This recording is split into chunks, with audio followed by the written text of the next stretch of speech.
If I could describe Lost Soul Aside in the simplest way possible, it would be a roller coaster, because after putting roughly 30 hours into the game, I don't know if I've ever experienced my thoughts on a game jump around so much. In one moment, I'm feeling like I just want to drop the game and move on, but then in the next moment, I'm sucked into the game and want to keep going to see what happens next because I'm having fun with it, just for that next moment to come and turn out disappointing, killing any kind of fun I was having, which is a shame because there is fun to be had with Lost Soul Aside. I really mean it, but there's so much wasted potential and strange design choices to the point it makes it hard to ignore everything that feels off when you're having that fun, which there's no better place to start than the combat, though before I dive into that, just want to throw out two things. There will be spoilers, so consider this your warning, and also there has been countless updates for the game already as I've worked on this video. So I'll be approaching this video from exactly what I experienced in my playthrough, and then I'll circle back and give my thoughts on the updates.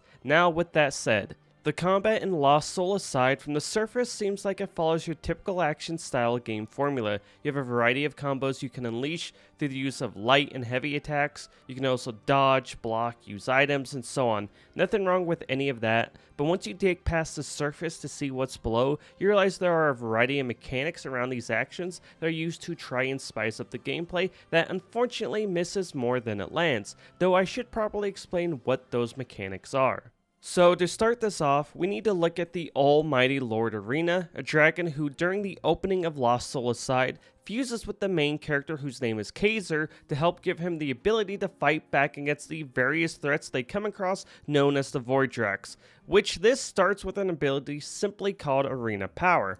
Now Arena Power is basically special moves that can be activated during combat. These special moves range from dropping a tree that shocks enemies to summoning a sentry to blast away at enemies, which these recharge over time as you deal damage to enemies in combat. I really love the idea of this. It reminds me of the icon abilities from Final Fantasy XVI, though the problem I found with these was that their activation times just never felt fast enough. Like whether you're using them to start and or even during a combo, they always just felt awkward to use, like they never matched the natural flow of combat, giving this almost tacked on feeling, a feeling that so many different aspects of Lost Soul Aside share, though one of the aspects that doesn't feel that way are the burst pursuit attacks. Basically how these work is during combos, you will see these flashes of blue glows around Kaiser. When this happens, you can unleash a quick extra attack to deal bonus damage to enemies if you're fast enough.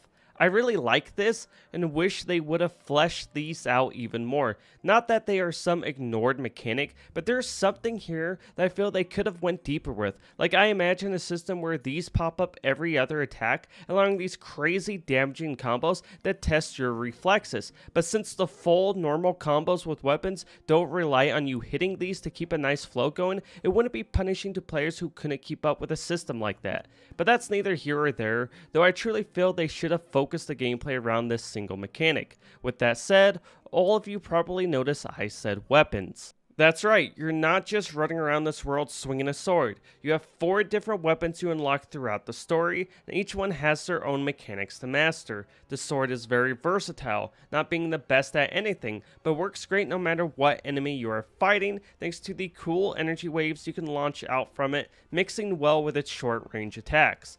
The Great Sword hits hard, featuring charging and counterattack mechanics that help you negate the downsides of how slow the Great Sword swings. Next is the Pole Blade, a weapon that feels amazing to use for juggling enemies in the air and also features a bar that charges up with energy from landing attacks that allows you to launch energy attacks from a distance. Then finally, my favorite weapon of them all, you have the Scythe, which does all kinds of cool things, from pulling enemies to you like a yo-yo to accumulating Nightblade energy that allows you to launch phantom scythes at enemies. Basically, the Scythe excels at maintaining a constant flow of damage, and if you master it, makes it very easy to bounce around to keep combos going against big groups of enemies.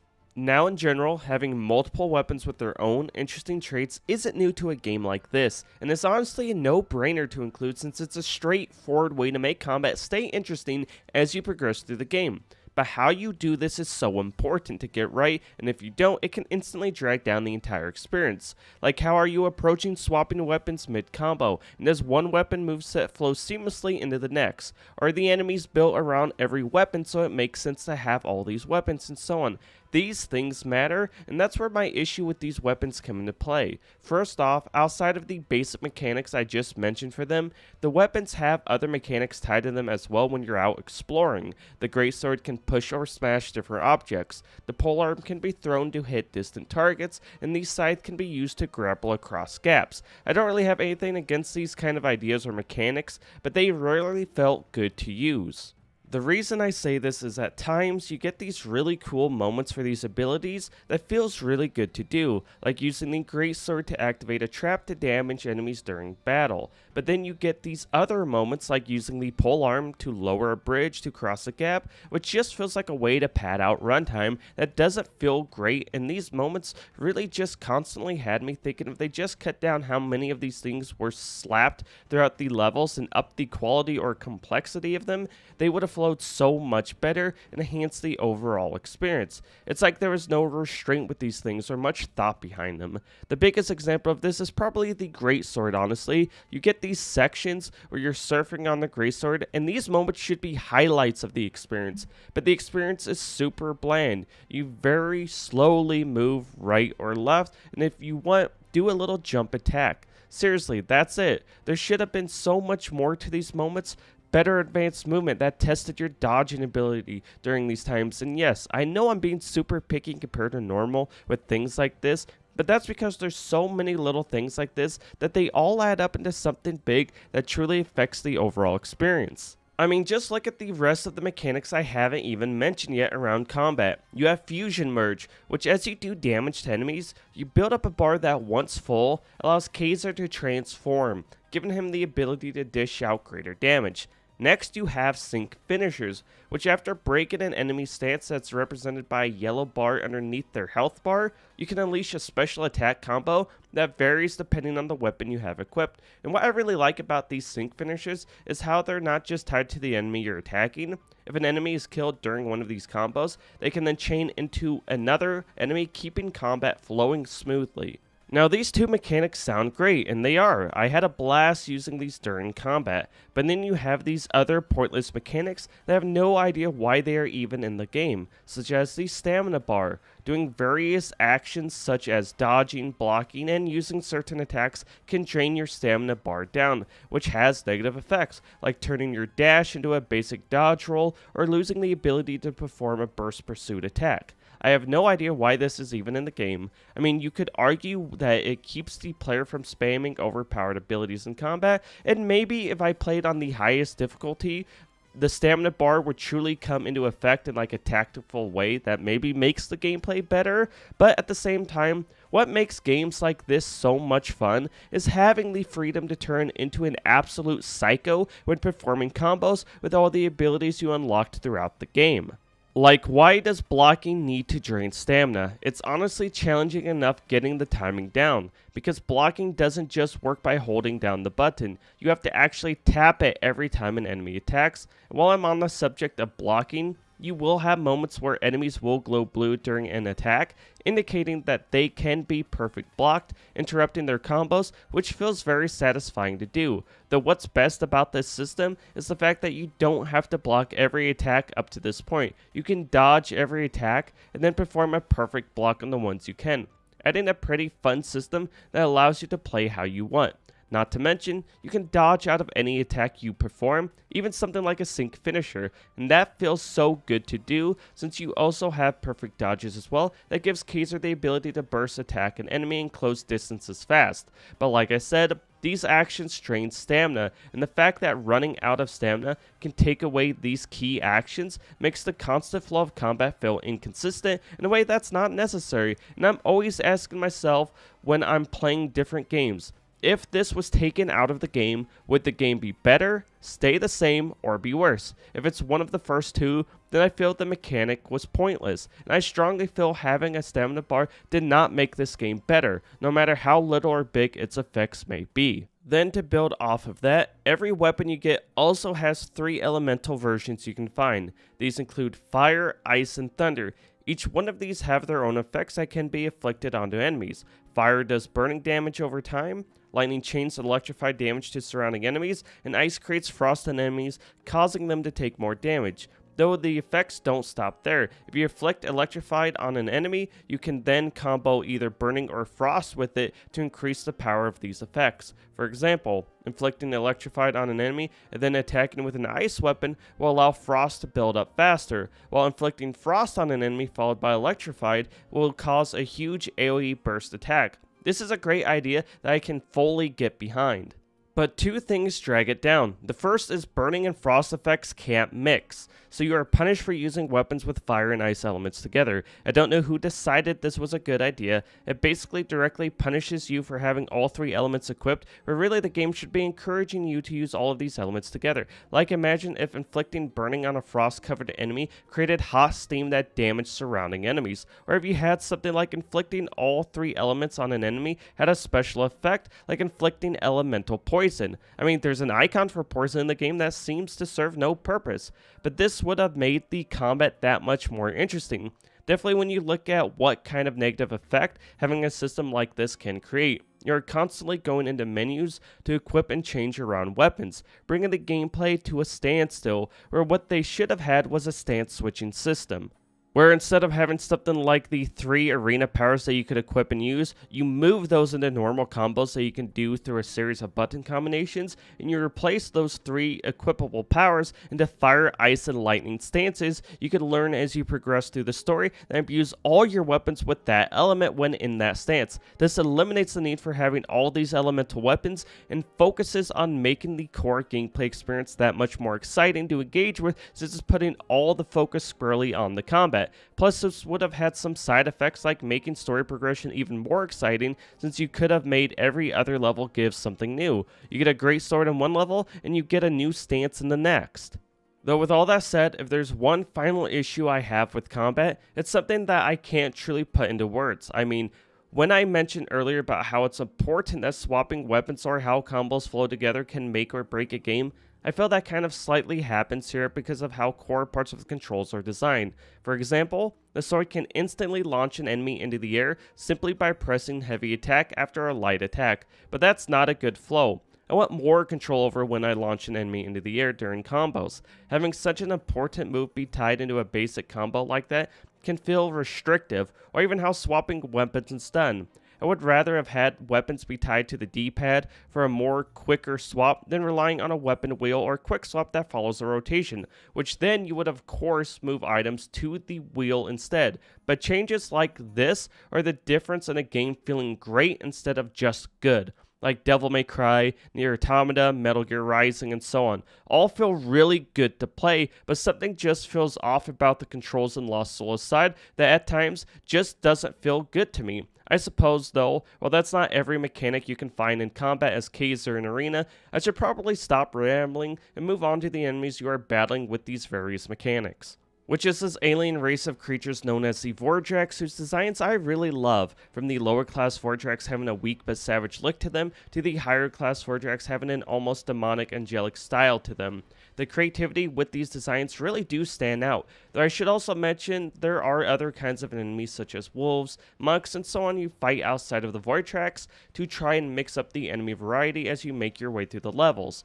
Unfortunately, long before I ever reached the end of the game, I got really bored fighting these enemies over and over again for a few reasons. First, the enemies, as cool as they are, they really don't have exciting movesets. For how cool they look, their attacks are very bland, and between different kinds of enemies can feel very samey, so you never really feel like you need to use all the weapons or tools available to you. Also, regardless of the combination of enemies, they really never felt like they gelled together. Like, it doesn't feel like you're going against enemies that are working together to take you down. It's like they are just coming at you like a free-for-all. That's not to say there isn't brief moments where the game tries to do this, like having energy shields be tied to multiple enemies, or early on in the game where these knight-like enemies would combine together to perform special moves, which these in particular got me really excited about what I might see further into the game, because this is a really cool idea. but that idea really never sees the light of day again for the rest of the game, so it's an experience that almost gets forgotten as you push forward into the game. Then moving on from there, my next issue and what I believe is the problem that drags down the entire experience the most is how long the levels are and just the wasted approach to how the progression of them is laid out. First off, you have a hub area you can run around that basically only has a couple of vendors, some gold laying around, maybe a chest or two, and if you're lucky, you might fight some random vorjacks. Basically, it feels really pointless to have this and feels like wasted space that could have been easily used for building up the backstory of the various characters you meet in the game through stuff like side missions that only take place in the hub area. But then from there, you take a boat to head out to your next destination, which then sees you run through overly long levels, stopping occasionally at Liana, who appears multiple times throughout the level, who can do all kinds of things for you, such as saving your game, changing your outfit, restocking items, or craft potions, which is a mechanic I oddly liked having in the game, though I never felt like it made the game better. Though I will say I really like how they incorporated Liana into the story, thought that was actually well done, but after all that, you then go on to enter these alternate dimensions to find these soul fragment crystals as the final areas of each chapter, and all of this probably really doesn't sound so bad, but like I said, the levels just go on for way too long, with chapter 2 being the biggest culprit that I could easily see so many people drop in the game during, since this can take you up to 6 hours, which is a really long time in a game like this. Seriously, think about a game like Ninja Gaiden and how much you experience in a game like that over the course of 6 hours.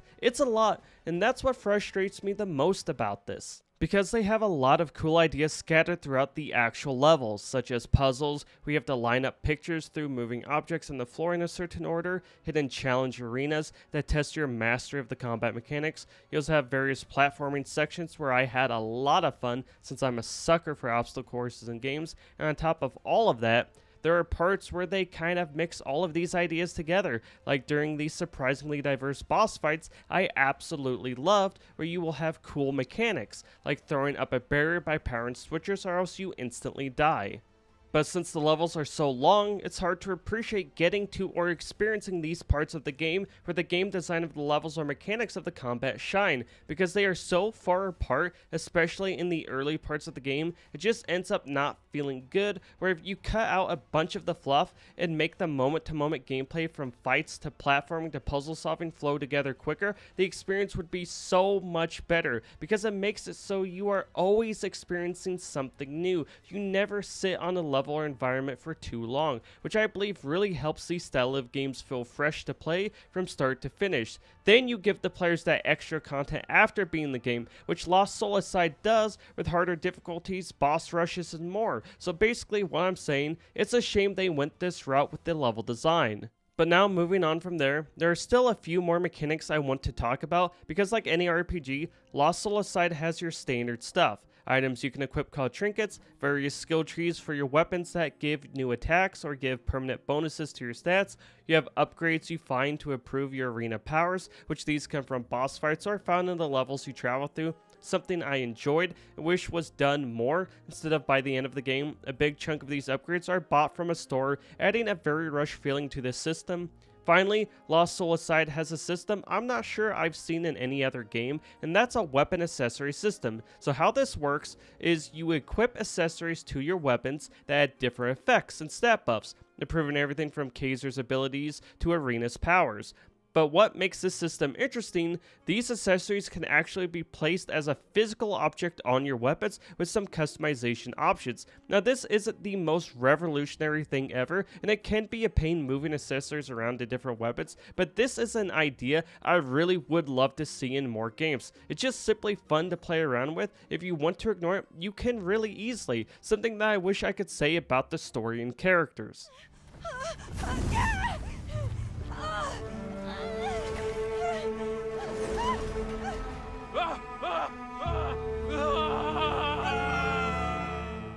What are you? Where am I? Your heart. It is full of anxiety, of impatience. You worry for someone. Come now. Why are you fluttering around like a baby bird? Such a scared chick. She's not wrong about that.